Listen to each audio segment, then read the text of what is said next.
Good morning, everybody. This is my presentation.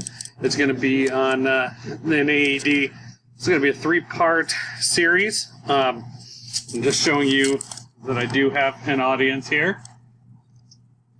And they have their handouts. I'll post everything into the Blackboard as soon as I get finished.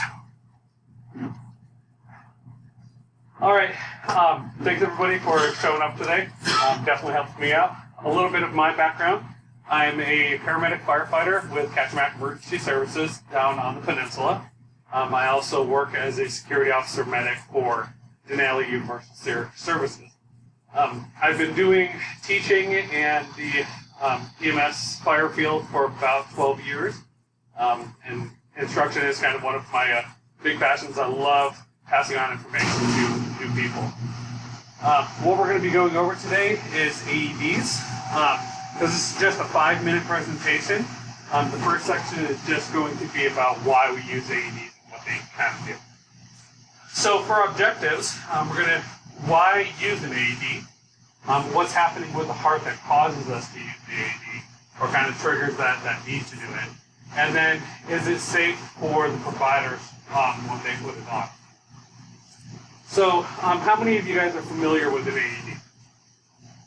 All right. Have any of you had a chance to use it before? You have?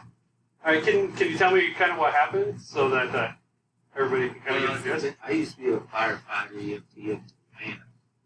So, yeah, pretty much if there was a certain rhythm, it was, the heart's kind of like beat crazy, kind of rock it back into the rhythm. Exactly. So what he's talking about, that rhythm, is called ventricular fibrillation, and it's our hearts normally sit here and beat the atrium first and then the ventricles, and that's what passes all the blood through the body. When you go into atrial fibrillation, or another one that it looks for is called VTAC, your heart is just kind of sitting here quivering. It's not able to pump any of the blood through the rest of the body. And it's essentially, everybody has heard of a defibrillator. And that's what it's doing, is it's defibrillating. It's stopping the fibrillation. A lot of times when we see on the TV, they're flatlined and they end up going over there and they shock it to try to restart the heart. It's not quite what's happening. What they're doing is it's going haywire and they want to stop it. They want to completely shut down everything else and then have it restart up again on its own. That makes sense to everybody? All right. So we've covered the why to use an AED as far as when that fibrillation is happening when somebody goes down and you want to put this on. What's happening with the heart with the fibrillation with the VTAC. Now we're going to go into, is it safe for you guys? So when you go through and put this on, we're using electricity. What does that mean to you guys?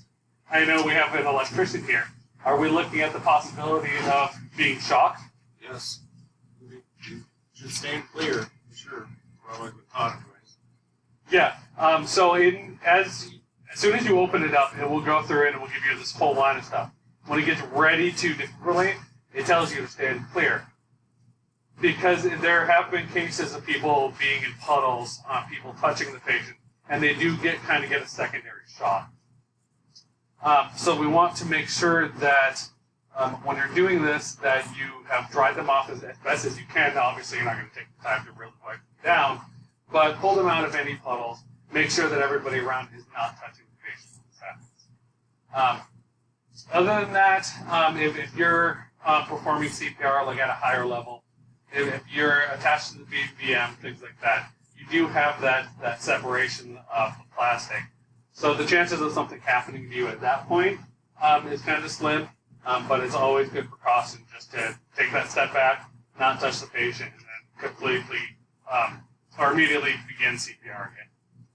All right, does anybody have any questions for this video? All right, thank you for your guys' time. Thank you.